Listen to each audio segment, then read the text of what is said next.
Alors aujourd'hui, j'ouvre une nouvelle playlist, une nouvelle catégorie de vidéos qui sera intitulée chauffagiste. Alors dans cette catégorie de vidéos là, je vais parler de tout ce qui est installation chauffage, tout ce qui est travaux neufs. Donc cette playlist là sera alimentée en vidéo en parallèle avec la playlist plomberie, car j'ai l'intention d'ici quelques années de pourquoi pas me mettre à mon compte en tant que plombier chauffagiste. Et quand je parle de chauffagiste, je parle aussi de tout ce qui est pompe à chaleur, ballon de thermodynamique, c'est-à-dire toutes les machines où il y a un circuit frigorifique chez le particulier. Donc là, je suis en train de me réorienter professionnellement. Pourquoi? Parce que là, je vais bientôt avoir 40 ans. Ça fait pratiquement 10 ans que je travaille dans la maintenance et j'ai pu me rendre compte que malgré l'investissement que j'ai pu donner dans ce métier-là, je plafonne à un salaire de 2000 € brut. Je parle de salaire de base. Donc ce salaire-là ne permet pas d'accéder à la propriété sur du logement récent. En tout cas, si tu habites dans une grande agglomération, c'est pas avec ça que tu vas accéder à la propriété sur de l'appartement neuf par exemple. Et donc j'ai décidé de changer de domaine d'activité, me réorienter donc dans les travaux. Donc moi des travaux à part en électricité, j'en avais jamais fait parce que j'ai vraiment fait que des formations et mes expériences professionnelles n'étaient que dans la maintenance. Car à une époque, j'avais essayé de basculer dans les travaux par le biais de l'entreprise où je bossais en maintenance. Mais bon, quand tu fais de la maintenance, tu ne fais que de la maintenance. Et les travaux, donc, ne font que des travaux. Ce que je veux dire par là, c'est que dans une entreprise, les deux mondes ne se mélangent pas. Là, bien sûr, je parle de grosses entreprises. Je parle pas de la petite entreprise du coin. Là. Sauf que la maintenance, ça paye pas. Donc moi, par rapport à mon dernier boulot, lorsque j'ai quitté, donc je me suis mis en intérim. Et j'ai postulé pour faire une formation d'installateur thermique et sanitaire. Pour avoir les compétences pour pouvoir travailler dans les travaux, c'est-à-dire savoir travailler le cuivre et aussi savoir travailler l'acier. Donc j'ai réussi à trouver une formation. Malheureusement, le niveau de la formation était médiocre. C'est-à-dire qu'aujourd'hui, avec les nouvelles règles européennes, tu as une très forte concurrence sur le marché de la formation. C'est-à-dire que tu as des formations qui s'ouvrent ou qui se ferment suivant les appels d'offres. Donc un appel d'offres, c'est quoi? C'est un organisme qui commande une formation et son but, c'est de payer cette formation le moins cher possible. Donc il y a un nivellement par le bas des formations en France. Et donc la formation que j'y suis donc a commencé à une date donnée. Et lorsque je suis rentré en formation, eh bien, il n'y avait pas de formateur. C'est-à-dire que la personne qui avait été recrutée, c'était pas un formateur, c'était un plombier qui était au chômage. Et malheureusement, cette personne-là, bon, elle était sympathique, hein, mais elle n'avait jamais travaillé à l'acier. Donc, quand tu fais une formation d'installateur thermique et sanitaire, tu as un gros morceau qui est donc la partie thermique, installation thermique, et donc tu es censé apprendre à travailler l'acier noir. Si le gars qui est censé t'enseigner les techniques de travail, qui est censé te transmettre le savoir métier, le savoir-faire de l'installateur thermique, c'est-à-dire du travail de l'acier, mais si lui-même ne l'a jamais pratiqué et ne connaît pas ces techniques-là, il peut rien te transmettre. Donc dans le chauffage, dans les installations collectives, tu peux trouver beaucoup d'acier, comme dans les hôpitaux, les grosses maisons de retraite et dans les usines. Donc l'acier c'est quelque chose d'important et que malheureusement je n'ai vu que partiellement qu'à l'heure où j'étais, donc comme le formateur était incompétent, eh bien on a dû faire que de l'auto-formation. Et l'auto-formation sur l'acier,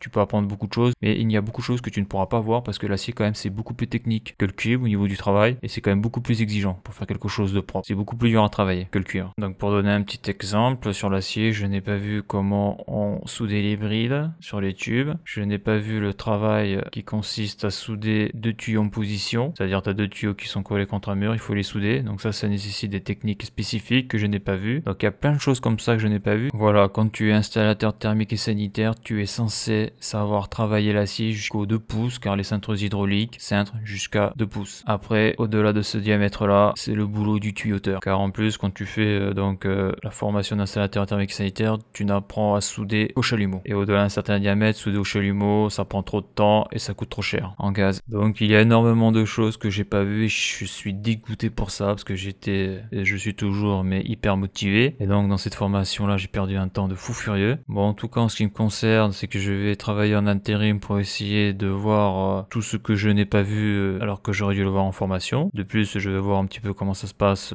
en tout cas en tant que plombier, parce que je pense que dans la campagne où j'habite, je vais plutôt trouver du boulot dans la plomberie. Après, en tant que chauffagiste, j'espère, mais bon, là j'ai des doutes. Après, lorsque j'aurai vu tout ce que j'ai à voir, en tout cas lorsque j'estimerai que j'ai le niveau suffisant, eh bien, soit je me mettrai à mon compte, ou alors je postulerai pour un boulot de responsable de site dans la maintenance en génie climatique. Alors, je précise, quand tu es responsable de site, tu n'es plus technicien, tu es cadre, et donc tu n'es plus du tout sur le même niveau de salaire. Donc en tout cas, moi j'estime que dans les travaux, il y a plus d'avenir que dans la maintenance. Ça nécessite des compétences bien particulières que je n'ai pas et que je vais faire en sorte d'avoir. Donc dans les prochaines vidéos qu'il va y avoir sur ma chaîne, c'est-à-dire les vidéos qui vont sortir en 2018 et en 2019, car là je pars au minimum pour 2 ans là. Je vais te publier des vidéos donc qui sont le résultat de mes recherches, parce que comme je te l'ai dit là, j'étais quasiment en auto-formation constamment avec les collègues là, donc il y a beaucoup de choses que j'ai testées, j'ai exploré, donc ça tu le verras dans les prochaines vidéos donc chauffagiste et les prochaines vidéos plomberie. Et donc bien sûr là, mes vidéos sur l'Arduino vont bientôt arriver, donc à noter que il n'y aura plus de vidéos sur la maintenance pendant très longtemps, c'est-à-dire des vidéos sur le froid et le chaud, car je fais une différence moi entre le chaud et le chauffagiste. Donc quand je parle de vidéo chaud, c'est tout ce qui est vidéo qui est en rapport avec la maintenance